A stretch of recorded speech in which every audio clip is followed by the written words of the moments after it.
لونڈیوں کے ساتھ جنسی تعلقات کی اجازت کیوں دی گئی جبکہ اسلام خود سیکس ڈسپلن کا پرچار کرتا ہے، اور لونڈیوں کی خرید و فروخت کیا ہیومن رائٹس کی وائلیشن نہیں ہے؟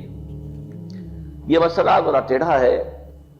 ایک تو یہ کہ لونڈیوں کے تصور کو صاف کر لیجئے کہ اسلام میں صرف وہ لونڈی جائز ہے جو خالص اسلامی جہاد کے نتیجے میں پرزنرز آف وار کی حیثیت سے آپ کے پاس آئے۔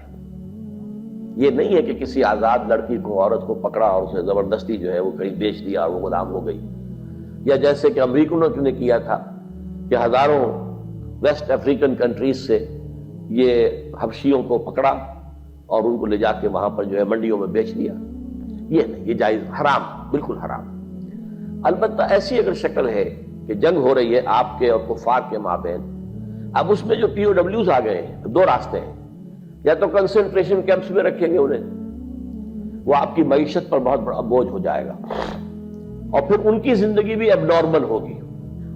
وہاں نہ مرد کے لیے کوئی امکان ہے کہ کوئی اس کی جو ہے طبیعت کے اور جنسی تقاضے پورے ہو سکے، نہ عورت کے لیے امکان ہے۔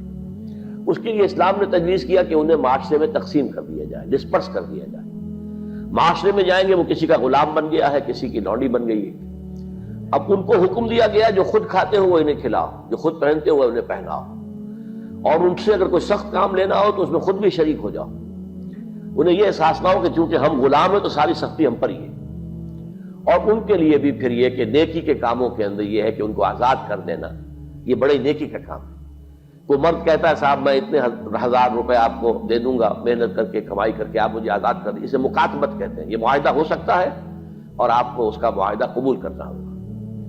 پھر وہ لونڈیاں جو ہیں وہ پھر ان مالکوں کے تصرف میں آتی ہیں، وہ منکوحہ بیویاں نہیں ہیں، دو کیٹیگریز علیحدہ ہیں جو ہم نے پڑھ لیا ہے سورہ معارج میں بھی اور سورہ مومنون میں بھی۔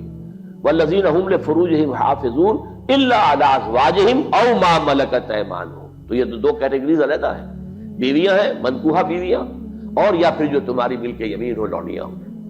میں نے بتایا کہ ملک یمین اگر اس کے ہاں بچہ ہو گیا تو اب وہ ام ولد ہے، آپ اسے بیچ نہیں سکتے، وہ اب آپ ہی کے ہاں رہے گی۔ اور جہاں تک اس کے بچے کا تعلق ہے وہ آپ کی منکوحہ بیوی سے جو بچہ ہوگا اس کے بالکل برابر ہوگا، اس کی کوئی بھی حیثیت جو ہے اس سے کمتر نہیں ہے، وہ بچہ آپ کا ہے، آپ کی لونڈی کا نہیں، آپ کا بچہ ہے۔ اسی طرح بچہ چاہے منکوحہ سے ہے تو وہ منکوحہ کا نہیں ہے، آپ کا ہے۔ یہاں تو ابن کے ساتھ بات چلتی ہے، بنت کے ساتھ نہیں چلتی۔ کس کا باپ کے حوالے سے بات چلتی ہے بات۔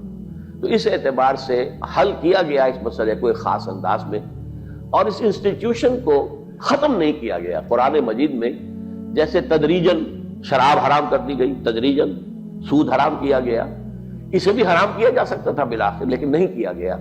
اس کی وجہ کیا ہے؟ میرے خیال میں یہ ہے کہ اس دنیا کے آخری دور میں جس کا اب آغاز ہو رہا ہے، خالص اسلامی جہاد بھی ہوگا، کفار کے ساتھ جنگیں ہوں گی، مقابلے ہوں گے، اور اس میں پرزنرز آف وار کے لیے یہ راستہ جو ہے کھلا رکھا گیا ہے تاکہ اس وقت جو ہے سچویشن صحیح طریقے پر اس کو حل کیا جا سکے۔